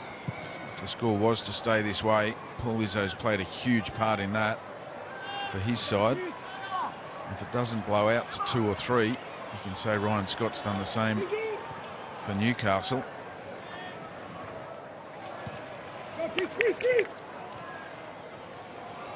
Ingham. There's Aquilina. Negro, he's been brought on to shut down any of the wide opportunities that Newcastle are chasing here. Piscopo looking for Aquilina, just showing what he can do, but here's Mashash has the run of Chris Economides. Desperate for this second goal, which would seal it for Melbourne victory. Economides taking on Grimaldi, who kept his feet, Mossy, and turned him away. Once again showing some real maturity. Nathan Grimaldi stayed on his feet, made Chris Economides make a decision before committing. Look at that concentration, and he stays side on the whole time, which gives him the power to change direction depending on what Economides does.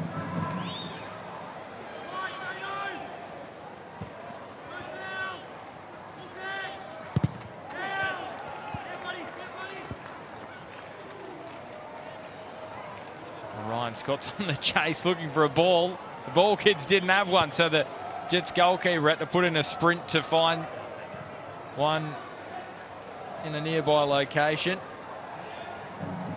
Final 5 minutes here for Newcastle to try and find an equaliser. And Archie Goodwin, he's in behind, and Archie's dinking it over Izzo. And on this occasion, it's too high, but the flag will save a little bit of extra frustration for Newcastle.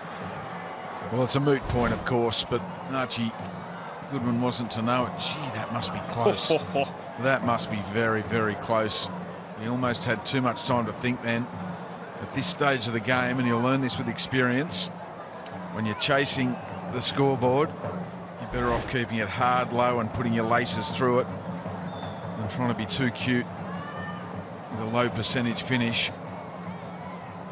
Well, I just wonder, his only goal this season was from that kind of finish in round 5 against the Mariners. It was almost an identical kind of situation, so you wonder whether that was in the back of his mind.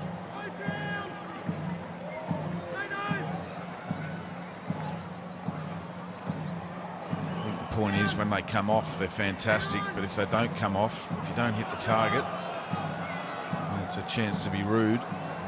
And as I said, moot point because he was offside. Or was he? Because it looked very, very close. Would have been interesting if the lines were drawn, wouldn't it?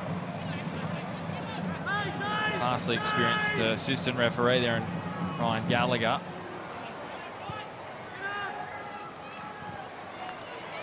And the little nutmeg and Piscopo. He's just trying to break the shackles. This should be a card, you would think. Ryan Teague into the book.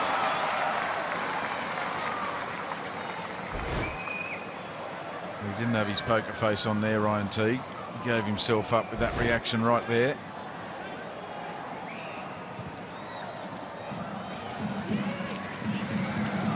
Piscopo in that little duel with Teague again. Came off second best on that occasion. Negro. Brimmer just fired it out of the cannon.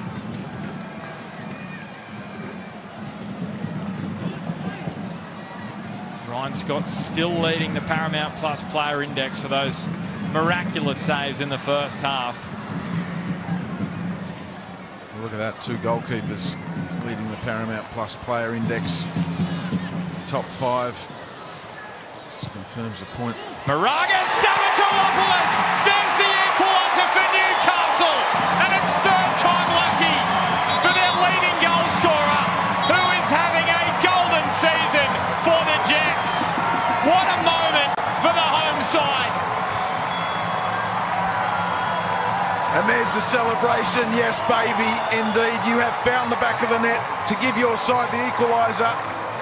And finally, Newcastle finds some quality delivery on the Harvey Norman replay. Moragas twists and turns, uses his quick feet, delivers into a great area. Stamatolopoulos times his run perfectly to that near post area, and there is nothing Paul Izzo can do about that. That is about the quality of the cross, the timing of the run from Stamatolopoulos, and the pace on that delivery. He just had to get connection, and he does it superbly well. The Newcastle Jets leading goal scorer. 11 for the season. He announced last week that he and his partner Sophie were expecting a child.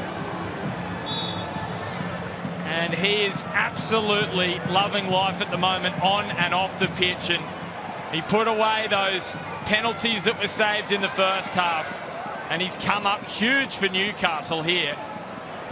And Melbourne Victory again concede a late one. And Newcastle, well, they score a late one, but here come Melbourne Victory coming at them.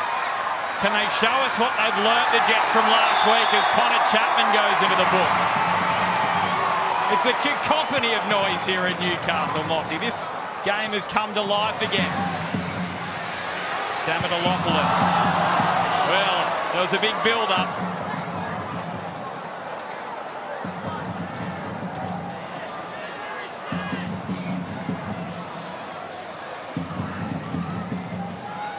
Confirmation of the yellow card for Connor Chapman.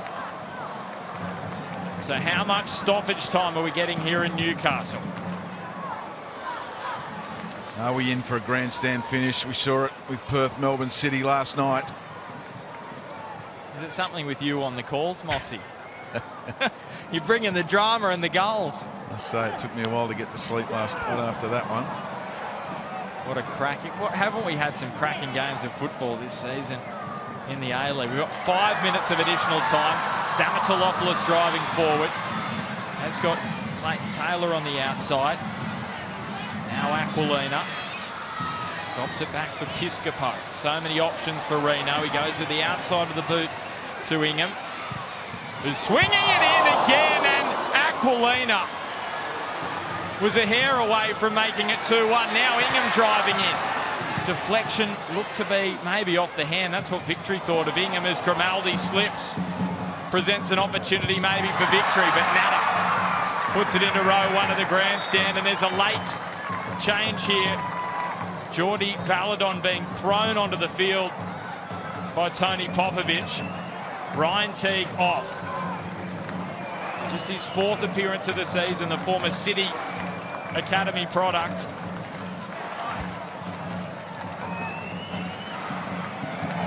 Trying to swing momentum back in the favour of his side. Throw over the head of Miranda. It's been so good this afternoon for Victory. O'Neill almost had it pinched off him by the ghost stalking him in Mashash from behind. Piscopo and Taylor appeals for a free kick, but Jonathan Barrero saw nothing illegal there. Valadon almost slipped it through from Mashash. Mashash well offside. Wouldn't have counted had he found him. But Newcastle are really starting to huff and puff now.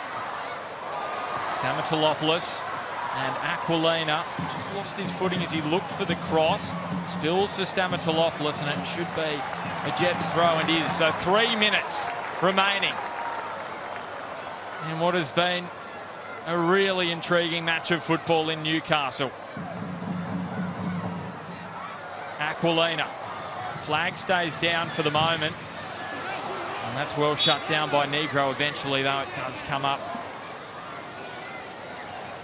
Good defending, Stefan Negro. But gee, Tony Popovich must be thinking this is Groundhog Day.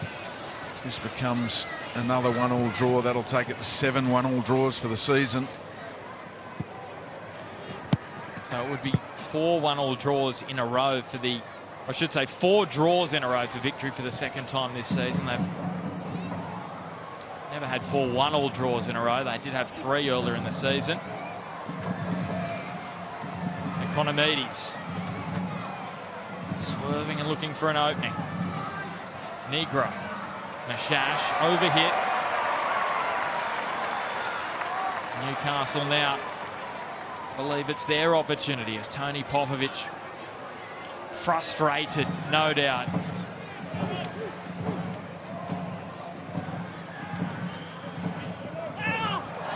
Stamatolopoulos getting a little nudge in the back from Negro. Well, he'll be obviously frustrated, Tony Popovich, as we see that foul from Negro. But they have also come up against a very, very good goalkeeper today in Ryan Scott in hot form. Nata and Piscopo just the side of it, the key moment. And De Silva just made a hash of that moment. If there's one place on this ground you don't want to do that as an opposition player, it's right there in front of the squadron. Maladon. So Victory, could they create the final chance here? Economides drops it back towards the middle. Grimaldi cuts it out. Stamatolopoulos, he's done so much running. He has to turn and sprint again as Izzo. Just again on Stamatolopoulos, I talked about his leadership and his mindset earlier. It hasn't been his day for large periods of this game. Obviously the 2 missed penalties, but he still kept trying, probing, getting himself into those positions and got his goal. Economides off the crossbar. That's how close it was for Victory.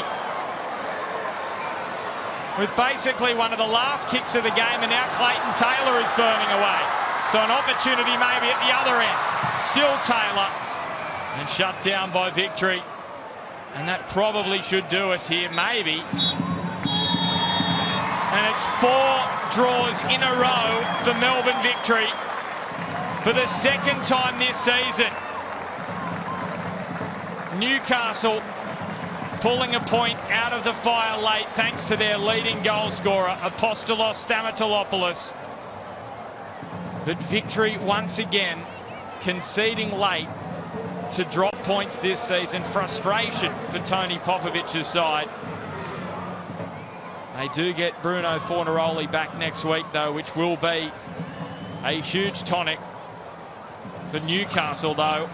That's a big point against the undefeated and still undefeated Melbourne Victory, who extend that streak to 15 matches.